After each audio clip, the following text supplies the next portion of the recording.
right, everybody, welcome to the session. Hopefully we know everybody's here. We are actually recording this, and today we're going to jump right into the material pretty quick.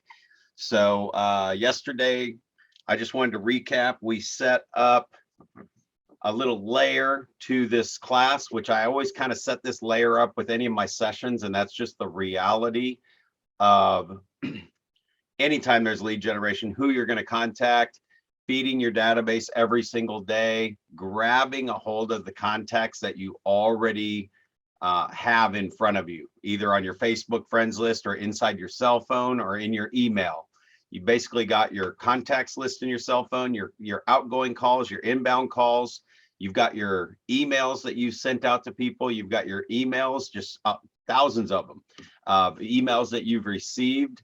And you got your Facebook friends list. If you start just getting all those in one place, I know some people want to put that in a spreadsheet or an Excel form or something like that. But if you can just get them in one place, like a notebook, that you can then open that notebook up, go find addresses and phone numbers, which you may already have that in your email or in your cell phone.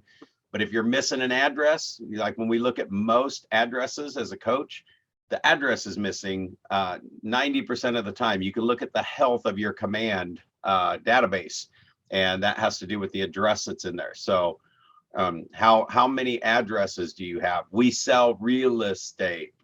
So having a database full of email addresses when you sell real estate and you don't know their address, something's a disconnect there, right?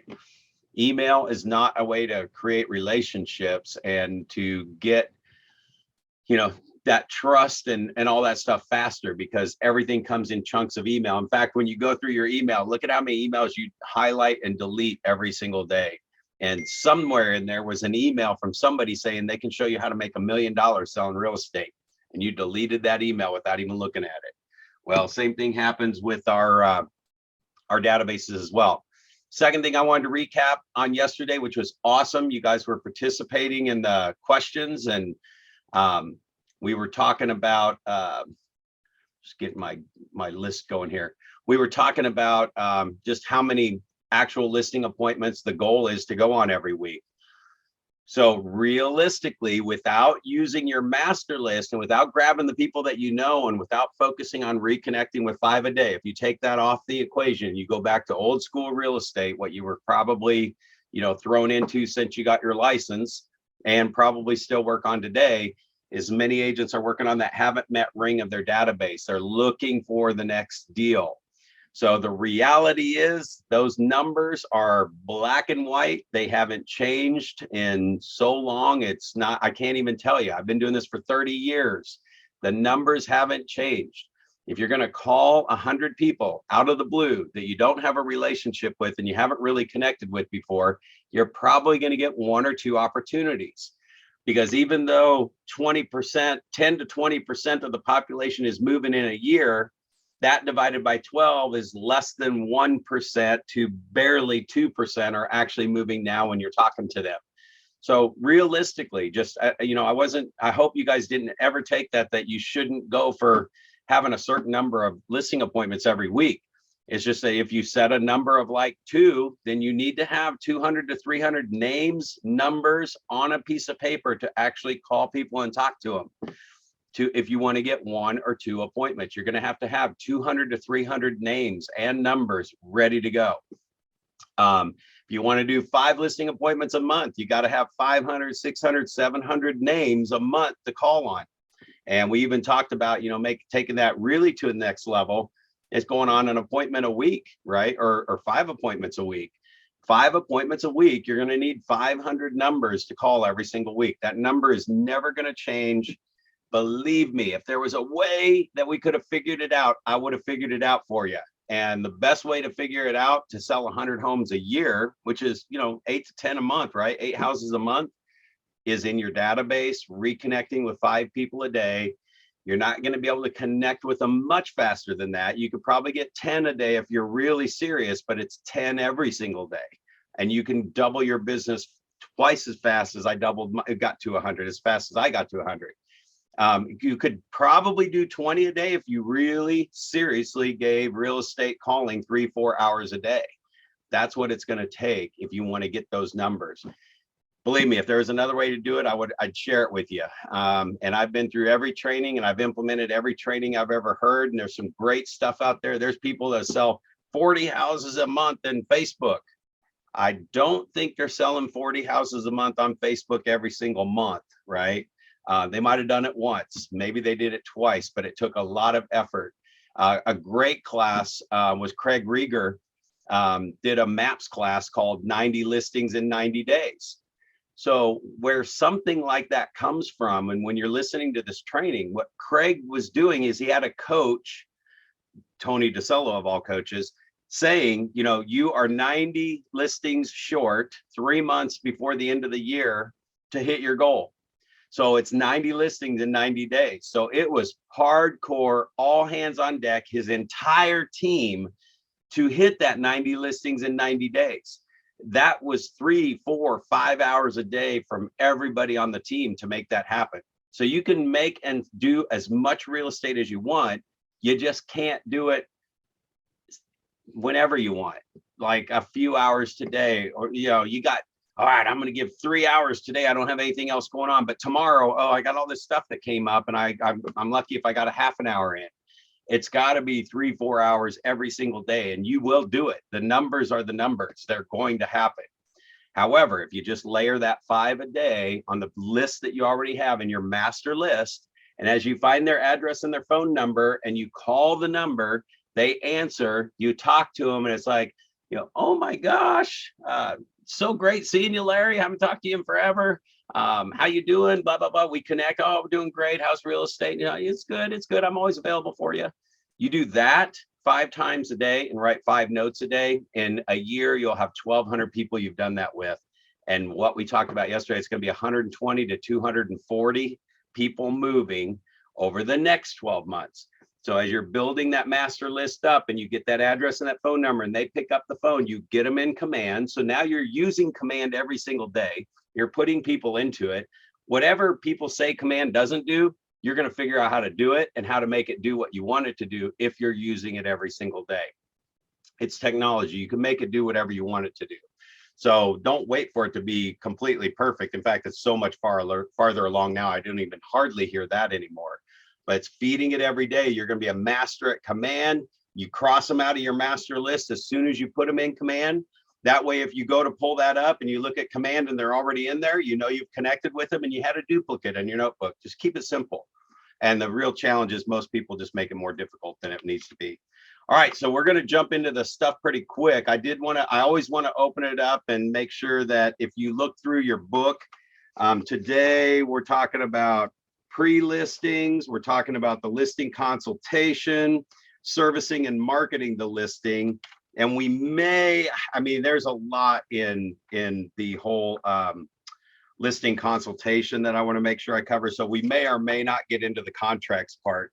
The rest of it is all going to flow pretty smooth. It's the after sale and some of the follow-up stuff and things like that. But basically the listing consultation and then offers are 2 big ones. So we might not get to offers till tomorrow. But if we get into it today and pick up the rest of it tomorrow and answer questions, we'll get there. What I want to make sure that you guys know is that I know we're not going to master this stuff right here in these 3 days. This hour, the hour yesterday, and the hour tomorrow are to get you, have you grab something like, oh my gosh, that was awesome, and grab that and single it out and set it aside and go, okay, I need to look at this. I need this piece of my business. Because most of this stuff that we're doing right now, you guys are here to find sellers. So we're mostly on the front end of this book than we are more on the post follow-up. You're not going to remember any of the post follow-up stuff until you actually get those sellers going and you start having a good number of past clients. And really, I mean, like for post closing follow-up, if you're not doing something now, you can jump on that anytime. So this is kind of the stuff that if you got a seller right now, these are the things that you're going to need the most. So I want to make sure I cover that. Let me pause out for a second and give you guys a second to unmute. Maybe one, just to let me know you guys can hear me okay. You're all still sitting there looking at the screen. I see the nods, so it looks like you guys can see me and hear me.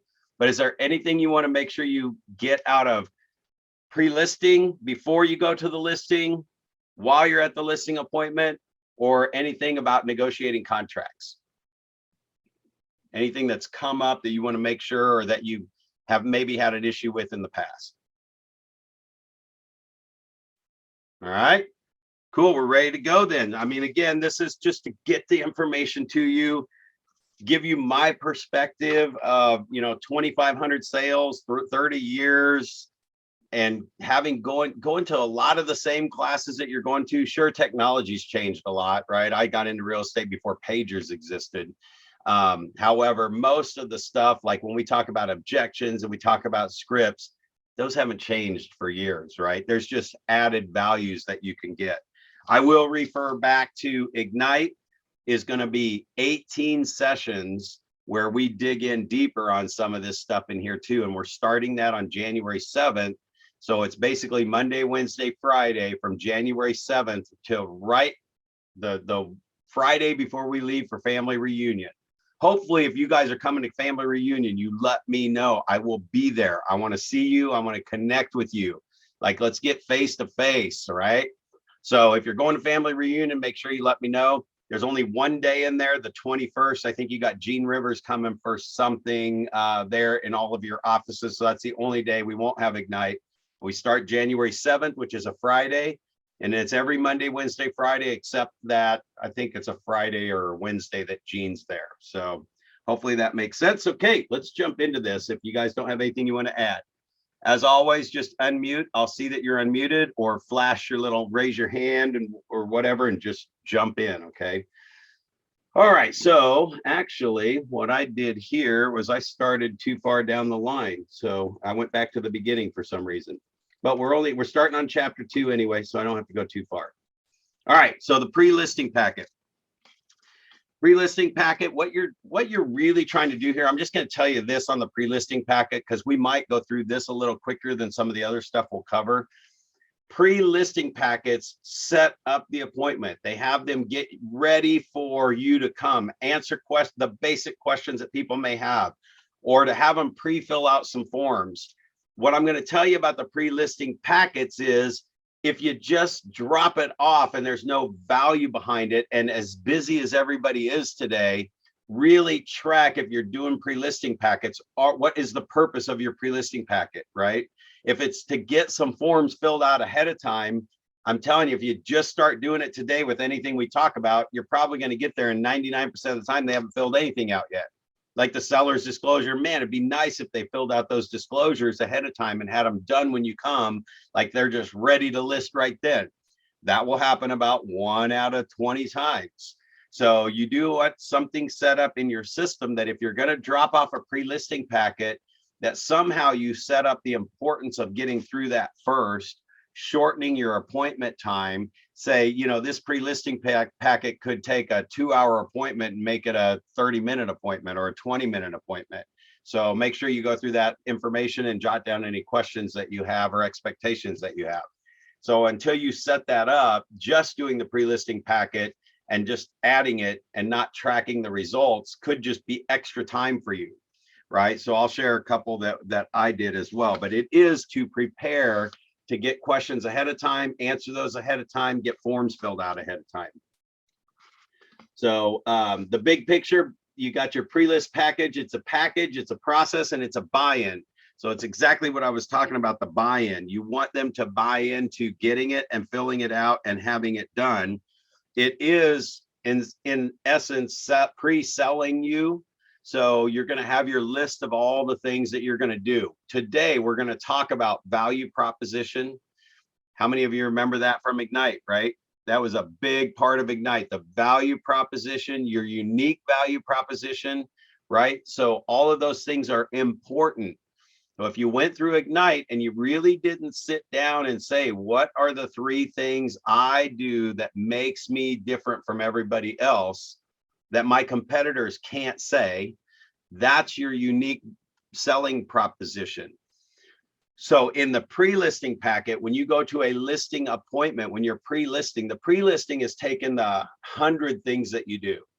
And I'm just going to tell you from personal experience, I don't sit down with my consultation and go through the 100 things that I do, because I know that if they're talking to another agent, they've got 100 things they do, and there's no way the seller's going to know who's doing what 100 things.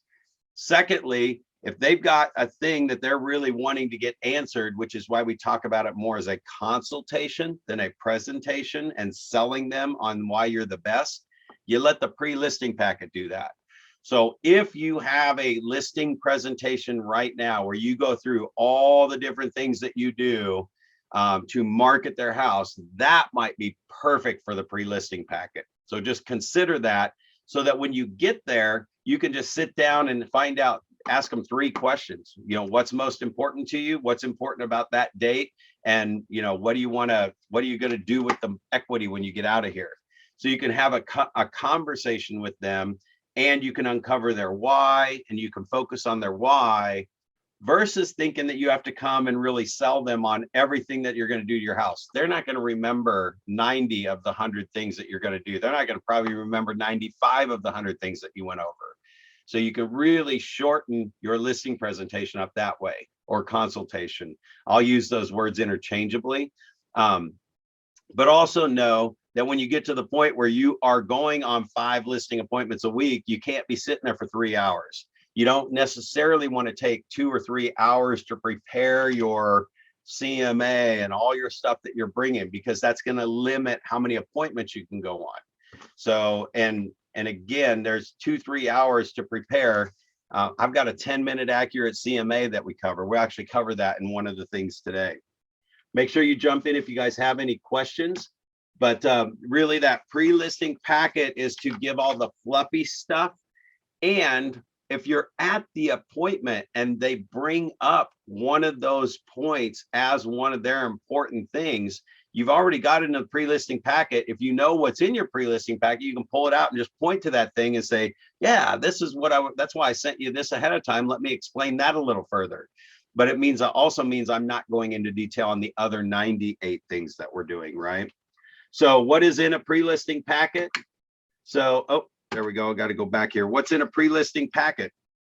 I do want to open this. Is anybody doing a pre-listing packet, and or have you seen or think you needed a pre-listing packet that you've got one that you wanted to have put together that you haven't put together yet?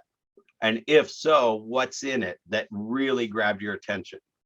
Or does nobody really have one yet? Does anybody have one? No? I'm actually finalizing mine in Command right now. All right. Yeah. So you got the one that was in Command that was yeah, already. they give you a choice of a few, and then you just kind of pick one. It was originally 36 pages long, and I got it down to about 14. Yeah. A lot of stuff in there that I didn't need. Well, and was there anything in that list of stuff that really stood out to you that you liked, that you thought they would want? I mean, obviously you got it down to 14, so there's 14 pages of some decent stuff, but anything stand out that you thought was just awesome? Well, yeah. Sorry. It's more the process, going through the steps and actually walking them through what to expect when working with me, and kind of taking them through the journey from start to finish, so that there's no surprises, and then obviously elaborating on each one of those. Absolutely. So that's exactly what I was talking about earlier. That's something that is in there, and you'll be able to reference back to it when they're going through the process, right? And in fact, since that one stood out to you, there might be just a quick thing. Was there anything about the process that you had a question about? And they may say, nope. And maybe they didn't even read that page. That was important to them. But like your C personalities, they may have more questions about the process too. Like what happens after the inspection, or, when do we know our house is really sold? So it might be just one little thing that comes out of it. So it's in there, and you can just ask the question, did you get, first of all, did you get a chance to go through the pre-listing packet? And that's where I found most of the time they really weren't going through a lot of it. So that's where I just kind of tailored my consultation to around that, and they had that. And I could always reference back to it throughout the transaction. Like once we got the offer, I would say, now keep this packet handy if you haven't gone through it, because I'll be referencing that as we go through the transaction. So that's where it can still be of value, but just track it. I mean, I'll just give you an example, and I write down my examples all through my stuff, but it's just coming up. I like to teach more from a conversation style, so a lot of the stuff just shows up as we're talking. One of the things we did was a pre-listing tub.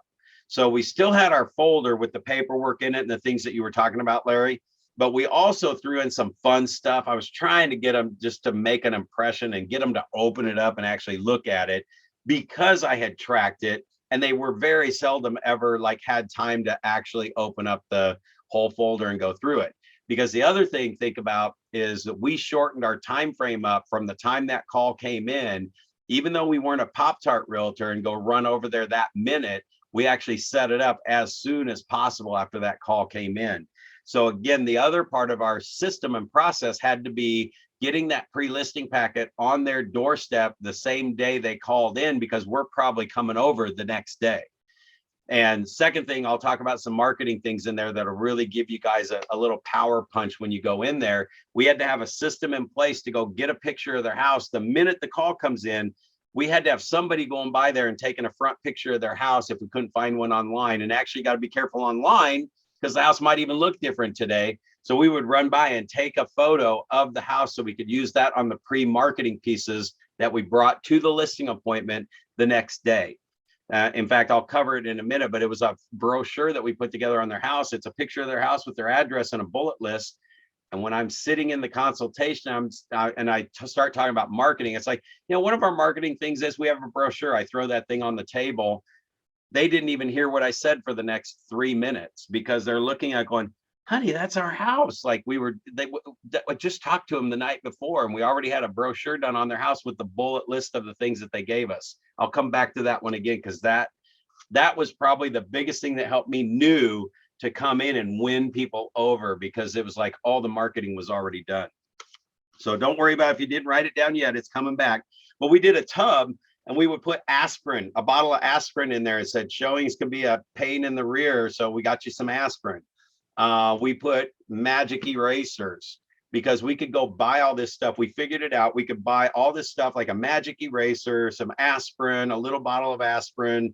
We did 2 light bulbs that were 90-watt bulbs. I didn't care if they used them or not. I mean, I know we're an energy conscious community, but the message was getting little scratch and scuffs off when you're staging the house, putting some brighter bulbs in so all your rooms were bright when you turned the lights on. So, and again, I only gave them 2 light bulbs, but it was really the impression and the message that we were sending them, right? So that tub was our seller survival kit. And here's why we went to a tub. I used to put the packet in their door, on their front door. And I would call them the night, confirm the appointment, say, hey, did you get the packet? It's like, oh, no. And I'm like, yeah, I left it at your front door. And they were like, oh, yeah, we just go in through the garage. We don't even go to our front door. I'm like, well, that's silly. So then I started taping it to the garage door in a manila folder, right? Because I figured if their car's pulling in, they're going to see something's on their garage door. But no, you hit the button while you're still in the street. By the time they got into the driveway, the garage door's up, the packet's on top of their garage door in the roof. So I started putting those tomato stakes and staple them, stick them at the end of the driveway. And then we came up with, let's just do a tub and set it on the front step, because no matter where they're pulling into their house, they're going to see this tub sitting on their porch and wonder what that is, and it had the Korn Team logo on it. Now, with that being said, we spent $24.97, I think it was, to do these tubs. That was buying the tub, putting the stuff in it, and had our pre-listing packet. So I started tracking my conversion rate. See, what I was looking for is I'd already gone on, 200 appointments a year. So I knew my conversion rate from 200 appointments was 100 of the people that listed, we got 97 of them to list with us. The other 100 that I didn't get weren't ready to list when I met with them. They always came back around later, right?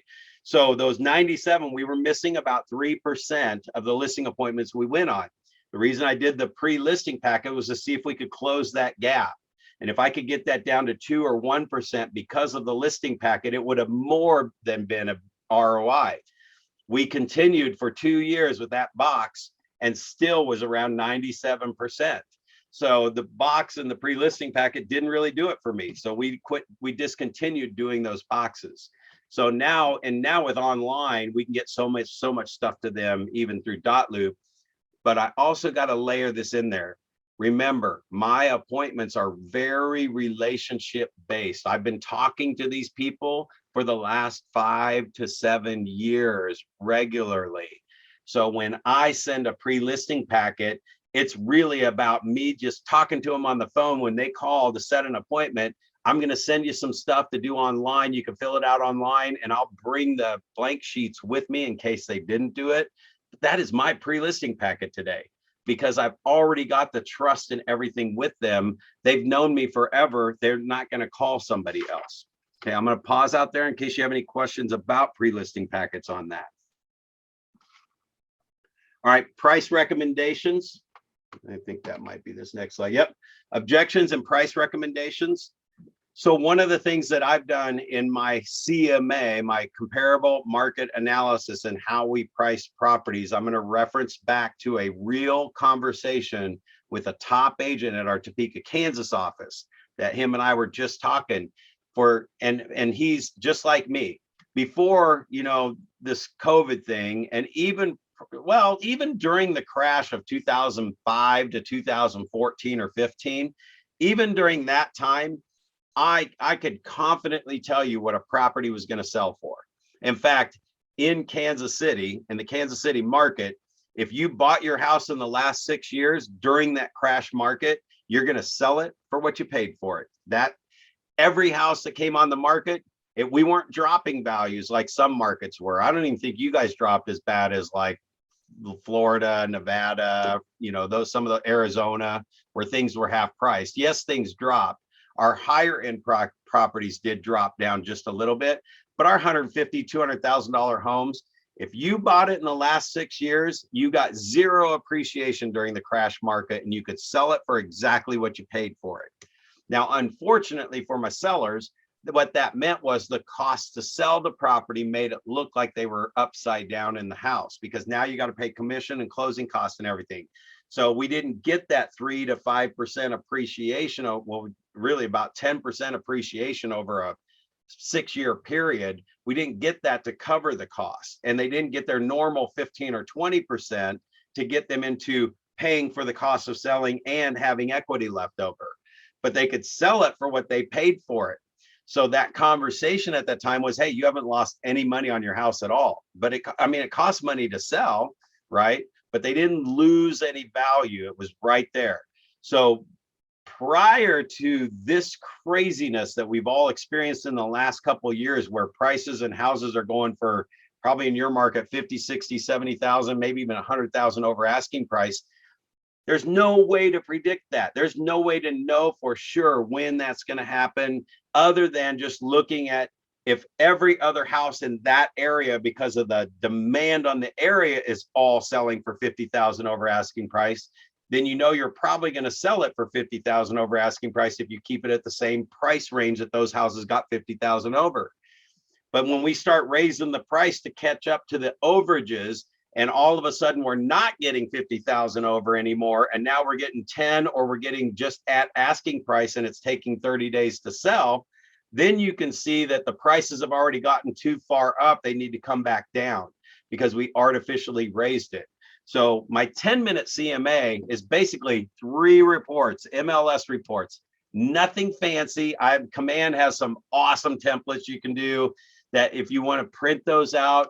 You probably need those more in the beginning of your career, because you need that confidence that you are a good real estate agent, and you probably need the confidence more than they need to see it. Because when you are confident, then you can talk more confidently, and then they are more confident in you just because of the way you're carrying your conversation. If you're really not sure and you're new at real estate and you're just, yeah, I don't really know, and you're kind of like that, then they know you're not that confident, and that's where they start questioning, or am I hiring the right person? So you use those to your advantage. Now, see, I've been selling so long, and as many houses as I sell a month, I walk in with 3 one-line printouts from the MLS. They don't even have the pretty pictures. I don't have to impress them with the data because of the conversation I have around the data. And they already know and have been told by 2 or 3 other people they know If you really need to get your house sold, you got to call Brad. So they've already heard that a couple of times before I show up. So I don't have to impress them with all the extra stuff, which means I get my market analysis. My CMA will be done in 10 minutes. Guys, we finished this class in 1 hour and 45 minutes. I have a CMA that I have to be at 3:45 here Central Time, which is 4:45 your time, right? And I will take 10 minutes after we get done today. I'll run all of her numbers and I'll be able to tell her where to price her house when I get over there 30 minutes later. So I'll leave here right after this class, go to a listing appointment, and probably secure that listing. I'm pretty sure it's a 99% chance she's ready to put it on the market right now. She's going to love the numbers because it's already like 100,000 more than what they paid for it 3 or 4 years ago. But there's 3 reports. You can write these down real quick. 1, subdivision. Now we have subdivision. I think you guys have said too, most of you have subdivisions around there. So I can actually pull up the subdivision. I do a 1-line printout of all the activity in the last year. I usually look at actives, pendings, all the pendings, pending, backup, contingent, whatever you have for pendings. And the actives is the actives in the previews. Make sure you add those in there. The pendings, and then the solds over the last 6 months. And if I get 20 properties that pull up in the last 6 months of all activity in that subdivision, I'm good with that. Now I'm going to stop right there, because some people are thinking, well, what about BAS? What about square footage? What about this? What about that? My market approach is to have more of a supply demand approach. And when I look at the neighborhood, because I'm doing high price, average price, low price for the neighborhood, I'm not tightening it up to BAS or square footage or any of that stuff on my first report.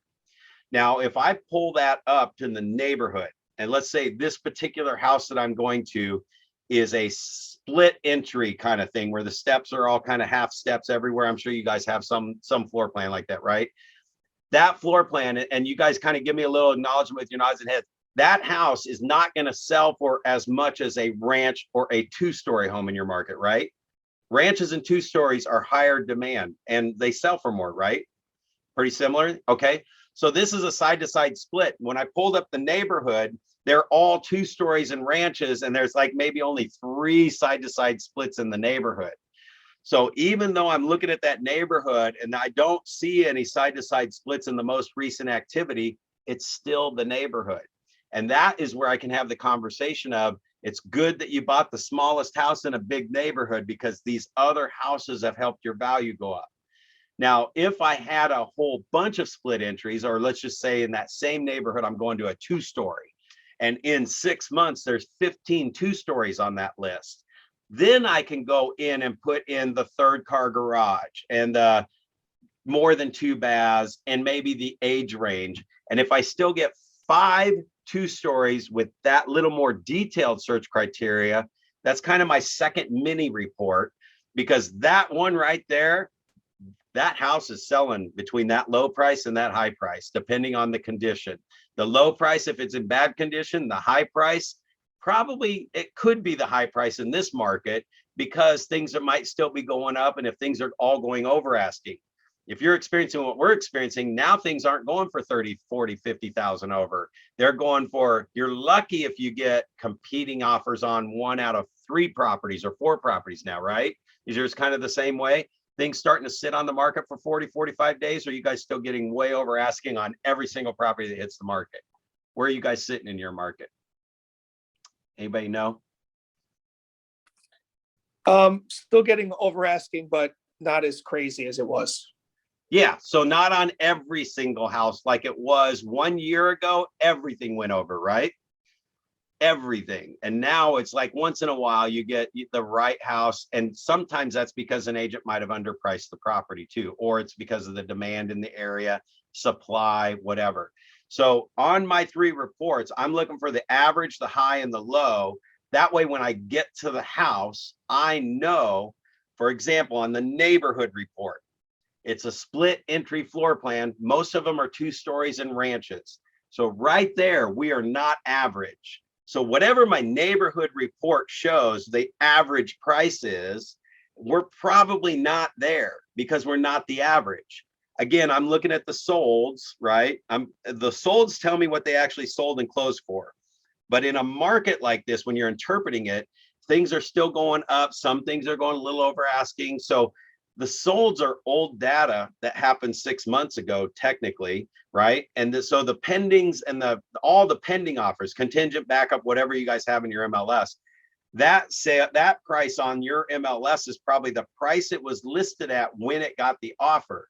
So if there's 10 pending offers in the neighborhood and they're all in this range, that's what the market's bringing right now, but we don't know what they sold for.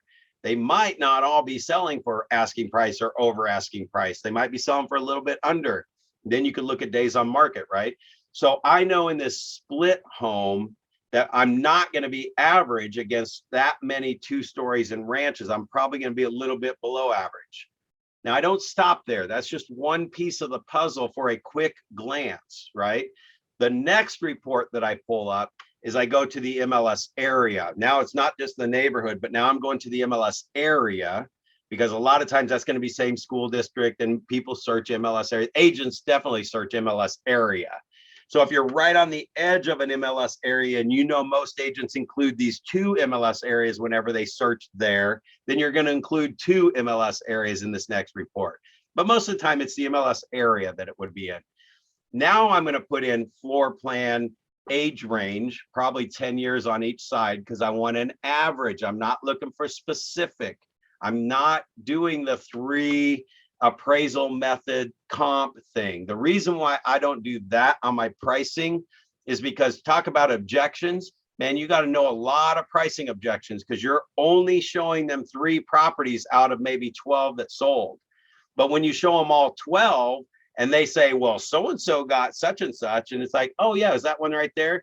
Yeah, oh, they said they got what they were asking. Well, they did get what they wanted, but they took 20,000 less than where they started their pricing, right? So you can show them that stuff. So that second report is the MLS area for 8 floor plan, age range, and bedrooms. A 3-bedroom house sells for less than a 4-bedroom house all day long. It's also how buyers search for things too. So I want to know what the average 3-bedroom split stair home range is that is 10 to 20 years around their age, 10 years around below and above what their house is. When I pull up that report, I'm going to get 20 houses in the MLS area that were some sort of split, right? So that gives me the high, low, and average for splits in that MLS area. Those 2 prices, so the way this scenario played out, my 2 stories and ranches neighborhood average might be just a little higher than what my area for split entry homes average is. But now I know if I'm in an average house, it's not going to be here. It's probably closer to here. So I'm going to price it right in the middle of that. That's probably where I'm going to price it. Now I got to go back and see what is actually for sale in the neighborhood and what is for sale. So my third report is just 3-bedroom homes in this particular scenario. If it's a 3-bedroom house, 3-bedroom homes for sale in the MLS area. And I pull that up. I don't care what floor plan it is. I don't care what bedrooms it is.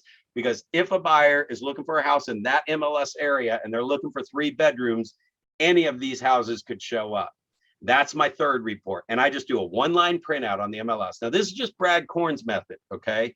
So if yours is working for you, stick to it. This is how I do my CMA in 10 minutes, and I call it the accurate CMA because now when I go to the seller, I say, here's what the neighborhood's doing. It's like, ooh, neighborhood looks good. Yeah, and it does, right? She's got a lot of equity there. The next report, which I haven't pulled up yet, is the MLS area for the split entries, and we'll see what that average comes out like.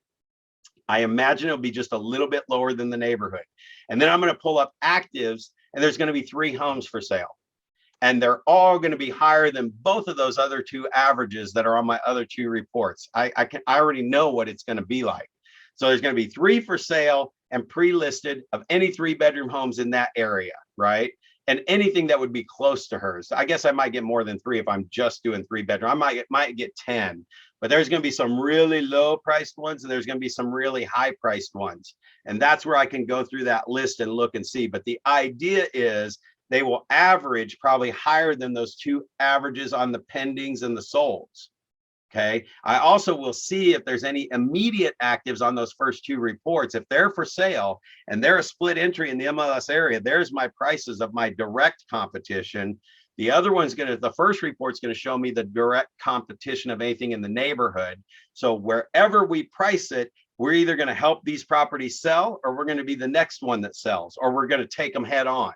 So based on the third report, I can then see how many houses are on the market for 3 bedrooms, and wherever we think we're going to price it, are there now 10 properties priced below us and 2 priced above us? We're the highest priced thing on the market. Or we better be the nicest house on the market. And that's where I'll look through the details on those ones around us. If it's a very average house, I need to be in the middle of that list. I need to have about half of them priced below me and half of them priced above me. I mean, it's just high, average, low, right? And we can be the high, we probably should not price it higher than the highest price, unless every single property is getting set $50,000 more than they're asking. Then we could go 20,000 over the next highest price and make sure we got it. You guys see how all that worked out? That's how I do it. Did I explain that pretty well? Was that good? You guys get something good out of that? So just even try comparing that to what you're currently doing and see how your numbers match out and watch. So what I did is I actually watched the results. I track them. Here's where I would have priced it. So my pricing is flexible so that when I go in, it's not to avoid the objection. It's just to hear what they say. And if they say, well, we think our house is worth X, and I show them on the active list and in their neighborhood and in the similar properties on all 3 reports that they're 50,000 higher than anything else that's on the market, I don't have to tell them they're not going to sell. They should see that pretty plainly. In fact, that's a good way to qualify them, because if they're like, well, ours is just worth more, then I know their motivation is out of whack and I didn't ask the right questions and I may not be the right guy. 2 listings this week. Well, actually one I took 2 weeks ago. She has been through 4 other realtors because she wanted to price it at $2 million. I have it at $1 million now. I let her burn through the other realtors. I could tell you without a shadow of a doubt, there was no way she was going to get 2 million. There was no way she's probably going to get over $1 million. I've had it on the market for 1 week and I got her an offer, but it was for 700,000. So she's not willing to come down that low. But if I could have got that buyer to 800, and I still might, she'll probably sell it, even though she's never had it priced under $1 million. But it's because how I went through all this stuff. I said, I know where you are with your house. Why did you call me? Because my sister said, I use these other realtors and I should have just called you from the beginning. Exactly. So you're going to trust me when I tell you that if we can get $1 million, I'll get it for you. I just don't see the sales yet. Right. And that was the one I told you guys yesterday. I think we need to get the Chiefs players over here, because if anybody's going to give you $1 million for this house, it's somebody with an extra 200 grand in their pocket burning a hole in it. And that would be the Chiefs players, especially if we go to the Super Bowl again. Right. So anyway, I let her burn through those realtors and I knew it would not sell. Now I've got her closer to where I need her to be, and she's trusting me more. There's nobody else she's going to go list it with. Another one has been through 3 realtors. I go to that listing appointment Saturday. Keep forgetting this is Thursday, not Friday. I go on that appointment on Saturday and she's like, listen, I've already had it through the other realtors and I've been for sale by owner and I'm moving out at the end of this month. So it has to be the price that sells in the next 2 weeks. How many of you want to go on that listing appointment, right? I've been in touch with that lady. I looked it up. I've been in touch with her since July of last year. Her house was a pigsty. She was way overpriced for the area. All I did was stay in touch with her. Every time she listed with another realtor, I would wait for it to expire, or I never called her to bug her about the listing. I just checked on her. How are you doing? Oh, it's just frustrating. It's like, all right, well, I mean, just hang in there, do what your realtor says to do. And I just let it go. But I stayed in touch with her since July of 2020. And I've got the listing this Saturday, and I'm going to get it at the price that's just going to sell as soon as I list it. So pricing and objections, I use more of the supply and demand method, so I don't have to worry about objections as much. Any questions on any of that? All right, these next couple slides are pretty important. However, we're going to go in them in more detail and Ignite as well. So I don't want you to discount this, but it also is going to require you to take some extra time after today to really determine what is your value proposition. What is your value proposition? And the good news is you guys get to leverage Keller Williams and everything that we have in this technology company that we are, but you need to start writing these things out, right? What is your value proposition? And right now, it may be mostly, especially if you're newer, that you have time. You can slow down. You can listen to them. You can hear what their needs are. You can hear when they want to move and why that move date's important. And you're asking those questions. So your value proposition is that you're going to design a marketing plan around meeting what their ultimate goals are. And you can customize it to match to get them the result that they're looking for. I mean, you guys could use that as a value proposition.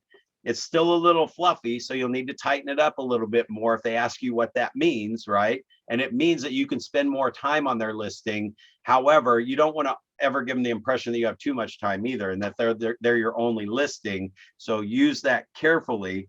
But think of it this way. Here's a couple of words that I wrote down that you might want in your value proposition.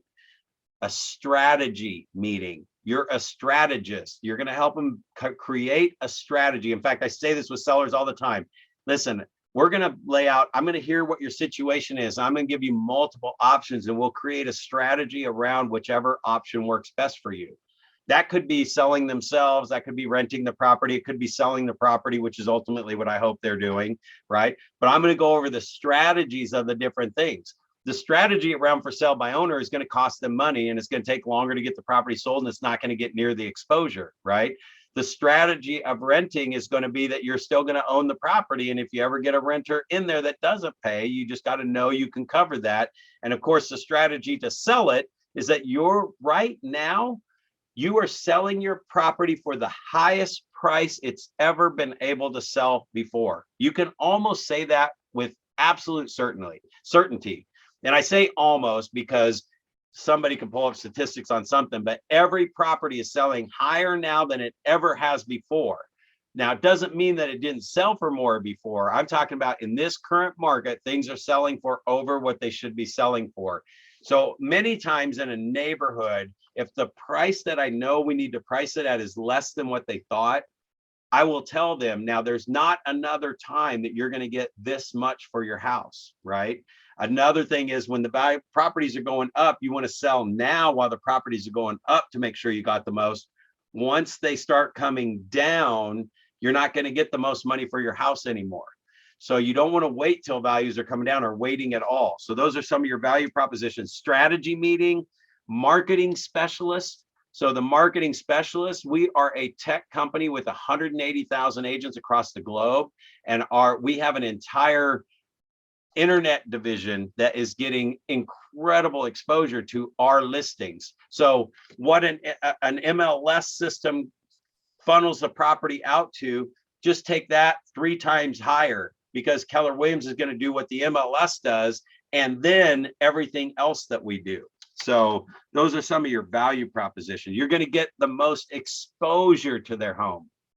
Change your words to say what you're looking for is the person that's going to get the most people through the front door, the person that's going to get the most exposure to your house. And the reason I talk about that during the value proposition is because I'm going to lead up to our websites, and we put it on KWLS. It doesn't just go on one MLS, it goes on KWLS, it goes in our app, and all that stuff is funneling out to 250 more websites than what MLS does, right? So I'm talking generally, but that most exposure to your house is going to make sure we get all the buyers in the marketplace at once, versus a traditional agent that might do this thing and then do that thing and then do that thing, and they're kind of spot hitting the market. If there's a buyer out there for your house that would pay the price that we price it at, no matter what that price is, if there's a buyer out there, we'll find them, because we've got the most exposure to our properties. And then you got the unique value proposition. This is the thing where I want you to write out what makes you so cool. What makes you awesome? And even if you're new, you got to write out a list of stuff. And then I want you to go back through the list and determine what are the 3 things that I truly do for my clients that my competitor can't say they can do. that my competitor can't say they can do. And that's why I say this takes a little bit of time and thought. And right now, does everybody see in the chat my cell phone and email? I think I got it in there. Even if you came on a little late, you might still see it in there. Hopefully it's in there. I want you to send me your unique value proposition, your selling propositions, and all that stuff when you get it, because I can maybe help you tweak that a little bit, or even say, you know, your competitors are still going to tell them that they do that. So I have one that we have. My unique selling proposition right now is it's instant on listing, meaning that when I leave, all I need is about an hour, and you're going to get a copy of your MLS fully, completely in place. All the pictures will be online. All the room sizes will be on, and your showings will start immediately. It's instant on. None of my competitors can say they do an instant on listing. And if they do, they're lying, and they're gonna have to work their butt off to try and figure out how to do it. But see, also in front of that, I said, we put 100 photos on there. And I've heard objections like, well, nobody's going to look at 100 photos. That's what my competitors are going to say. We're going to hire a professional photographer. We're going to put the 25 or 30 best photos. Or you can just go to the listing appointment with homes that are on the market that you're competing with off your active list. Print out the ones that have no photos, or like 2 photos or 3 photos, or they're missing MLS blanks. There's blanks in the MLS. I print those out and bring them with me, because I say my unique selling proposition is I fill in every single blank on the MLS, because I understand that computers search fields. And every field, if you hire an agent that leaves one field blank, and I filled that blank in, and out of the millions of people that shop for real estate, somebody searches in that field, that other agent missed that buyer. See, by filling everything in, I get every buyer that every other agent would have got, and I get more. Pictures, I'm going to tell you this one. Pictures, we have 99 slots on our MLS. Nobody's going to look at 99 pictures. But if I fill in 99 slots, the computer system says, and Realtor.com and Zillow says, ooh, we like this guy. He's got 99 photos. We'll move him up to the top because his listings are going to attract more people. He's going to get them to click on more stuff, which what happens when they do that on Realtor.com? They capture their email, right? So I move up the search by filling everything in, clear down. I mean, if the house isn't on acreage, I still fill in the acreage spot with 0.25. It's a quarter acre, right? That's a normal size lot. So I fill in every single field. I fill in every single picture on there. And I tell the seller, not everybody's going to look at 99 photos. In fact, if you want to be honest, I picked the 30 best photos because I heard my competitors say that, and they told me that when I asked about this, right? It's like, yeah, they use 30 professional photos. I say, I use 30 of the best photos, and I just repeat them the rest of the way through. So the consumer doesn't even know there's 99 photos. They just think they're looking at the same photos again, like it's rotating through. But I got you more exposure. Everything's built around my exposure message. You guys liking this so far? Is this good stuff? Changing the way you might think about your listings? Okay, any questions or anything? All right, so let me have a couple of ahas and we'll jump into this next chapter. We might get through chapter 3 and 4 here. Anybody got any ahas? Anything you got out of it? Or you want to keep rolling? I have just questions. Yes. How should we find out the phone numbers from to call people? Great question. So the one website that I use, and you guys, somebody jump in if they know something else, but fastpeoplesearch.com. And in fact, I'll type it in here. Fastpeoplesearch.com. And again, the other thing is once you go back and you start creating your master list, that question will eventually go away because you're going to be talking to, you might as well be talking to the people that already know who you are. And if you've got over 1,000 of them, so 100 of the people you already know are moving in the next year. So just call the people you know. You've already got all their phone numbers. But if you're going to call strangers and if you're going to call FSBOs and expireds and build that business, I want you to do the first part first. Get 1,000 people, get your Facebook list written down in a master list, get everybody out of your phone in a list, get their phone number and their address using fastpeoplesearch.com and fill that in and start calling the people that you know. The second one is with the strangers, I mean, the number, they're going to give you 5, 6, 7, 8 numbers. So if it's me and I'm targeting for sale by owners, expireds, or people I don't know, I'm literally going to call all 5 numbers and see. You're going to get beeps and tones on most of them. They're old numbers, but every so often you're going to get the right one and catch it, right? Even I did a one open house. People, they write the phone number wrong all the time. Yep. So yeah, and that's going to happen. So again, if they're doing that, do I really want to be bugging them? I mean, I might as well call the people that already know me, like me, and trust me. I know. That will make that headache go away really quick. So anyway, yeah. So another thing though, value proposition, speaking at an open house, I don't hand them a notebook that they got to fill out where everybody's on there. I have little cards that are individual, and I'll hand them that and a pen, and it does have their name and their address and their phone number. Email is real small. I don't even want their email address, right? But when I hand it to them, I say, now, if you really are looking for a property, you're kind of looking at the leftovers coming around to the open houses, or if you're using Zillow or Trulia, those kind of websites, those bigger consumer sites, I can put you directly inside the MLS system, the system that the real estate agents use. And I can actually get you those properties the minute they go live, because I can set them up on a search inside MLS, right? So I can take your property and you could literally be one of the first people in the community to even see it, because it has to go to MLS first before it goes to the other websites. Most houses sell before they ever get to an open house. In fact, this one's under contract right now, right? So I can get you that list the minute they go live. So just make sure you give me your name and number on there, and we'll set up a search for you. So now I created a little bit of value behind getting me the phone number versus just, hi, please fill this out. Our seller wants to know who came through their property. That didn't get me, that got me Mickey Mouse numbers all the time. So I quit doing it. I just kept tweaking it until I figured out how to get real ones. All right, somebody else had a question too? Hey, Brad, you. can you hear me? Yeah, go ahead, Larry. Hey, so I heard you say that the more pictures you put in the MLS, the higher priority that sites like Zillow and Realtor.com give you. Is that accurate? Did I hear that right? It's a computer system. I have watched my properties be a 97% match to somebody's search, and I'm ahead of the 98% match because they didn't put virtual tours, they didn't put links, they left some of the stuff out. So absolutely.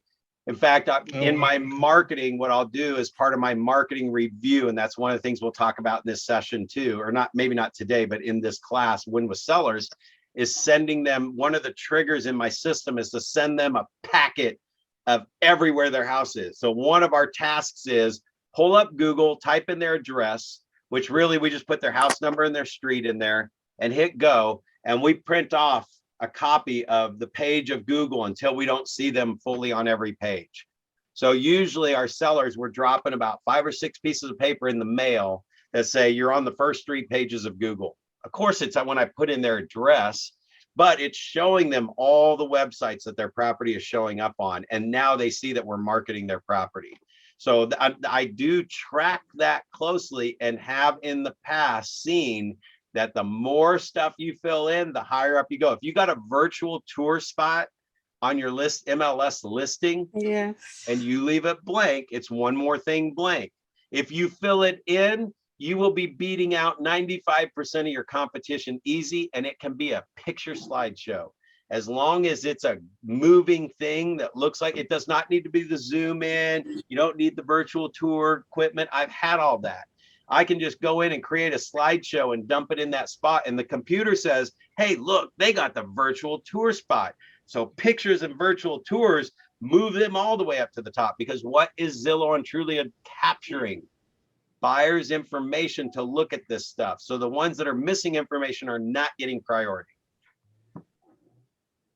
Great question. That's awesome. Thank you. Yeah. All right. So go ahead. Also, so the images you're posting right away are just from your own camera or your cell phone, and they're not professional. They're not with nice lighting or staging or any of that stuff that they claim helps sell homes. Well, so that could be controversial because I'm pretty professional. If I'm in a photo contest with a professional photographer, I'm not going to get first place, but I might get 3rd or 5th. Uh-huh. Now, if I'm in a competition for listing exposure on the MLS and we're talking about my photos, my 5th place is 1st place. It's at least 2nd place compared to no photos or somebody that took them with their cell phone. So I do take one extra step on that. And here's the other part for me. Now, this is a guy selling 100 homes a year, right? I mean, it's part of my packet that I have ready to go when I go to a listing. And we're going to see that in here too. It's like, you always assume you're getting the listing. I never go to a listing appointment without the sign and the lockbox and my camera. And I literally can just stand in the corner of each room, snap a good picture. I got a wide angle lens, but not the fisheye looking thing, right? And I just walk through the house. It takes me 10 minutes to walk through the house and shoot a corner of each room, right? I also measure the rooms while I'm there. That takes about another 20 minutes. So here's my thought process. I'm there. They sign the listing agreement.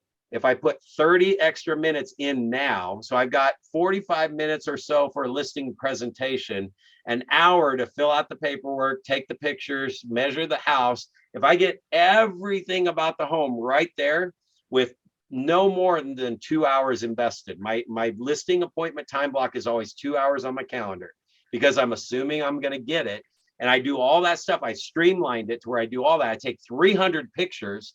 So I actually get to use 99 of the best photos, the ones that make the rooms look biggest and don't have clutter around, that kind of stuff. So it literally takes me 30 minutes to just shoot those pictures while I'm there. If I really need professional photography, then I can always send that person in, but I'm already going to be getting exposure and showings, and they'll probably forget that we never even brought out the professional photographer. I haven't had to hire one yet. Staging, we're going to talk about that too. People pay stagers. So I'm not telling you not to get a photographer and not to do a stager. I have a very good system and I'm tech oriented that I know Photoshop really well. And I have filters that will contrast and lighten all 300 photos with 300 clicks. As fast as I can click, they're lightening and contrasting. So I can do all that really quick, but it also means that within an hour of leaving their house, they are live on MLS, no missing blanks or anything, and showings are starting immediately because I've got everything filled in. I'm afraid to list something and not fill stuff in to see if it doesn't get exposure, because that would seem crazy, but I might do it on one of my own properties once, maybe, I don't know. So anyway, yeah, I do all that for see, that's my value proposition. My selling point is it's instant on. None of my competitors can say that. So they could say, well, what about professional photos? It's like, yeah, we'll get those ordered for you. If you do that now, you can still order them. But if you walk out and list them that night, see, the other thing is between now and when they go live, I'm losing buyers. I'm missing buyers on their house. So that's the other thing I say. Anybody else that you might be talking to, they might take a day, 2 days, 3 days to get everybody out to do photos and stuff. I mean, your house might be sold before the 3 days is up and before you even had to clean it up that much. All I needed was the stage for the photos, and I may sell your house before that, and for top dollar if it sells that fast. So now I've just got that in their mind. They're just like, yeah, that doesn't make any sense to wait if they're ready, right? And I've had people stay up for 24 hours one night putting everything away. All right, anything else on that? Let me do this. I'm going to run through. Let's see. We're actually at the end of our hour. So tomorrow we've got the listing consultation and the contract, servicing, marketing, contract to close. Those are like the 3 big ones, and they will probably take about this much time to do as well. So there's going to be some other stuff at the end, like post-close. I'll make sure I hit anything that's pretty critical. That's a major thing. But the listing consultation, actually sitting down with the sellers and going through it, I'm not going to rush that. That's too important, because that's the very next thing you're going to get when you do this stuff that we've already talked about. And then the contract to close, that's not that big a deal, just what happens in contract to close. But I'll tell you some of the things we do when there's multiple offers and things like that. So really, honestly, chapter like 6 through 9 are more after you get the listing. And if anybody's in a spot where they need any of that stuff, we'll probably pinpoint those by your questions tomorrow. But yeah, I think we need to save the listing consultation for tomorrow, and we're not gonna end up too short on this. So is that good? Have you got, I mean, was this a pretty power packed hour? Did you guys get some amazing things? Yes, sir. All right. Yep, very good. Cool. Remember, we should be getting these recorded. You guys should have a link that goes back to the recording, so you could go back and play these again and grab those little bits and pieces out of there. All right. Cool. Well, it's great having you guys in the class. If you know somebody that's missing this stuff, they won't miss anything by jumping in tomorrow. So if you know any other cool agents in your office that you think should be here, you can tell them, man, you really should be in this class. It's pretty amazing. And well, if it is, right? If it's not, just don't tell anybody. All right, guys. Great seeing you again. I love Thanks, Brad. sharing this information with you guys. This is just it's my world, and I've kept it pretty simple, and it doesn't need to be any more difficult than what we talked about today. Cool. Okay, thank you. See you guys tomorrow.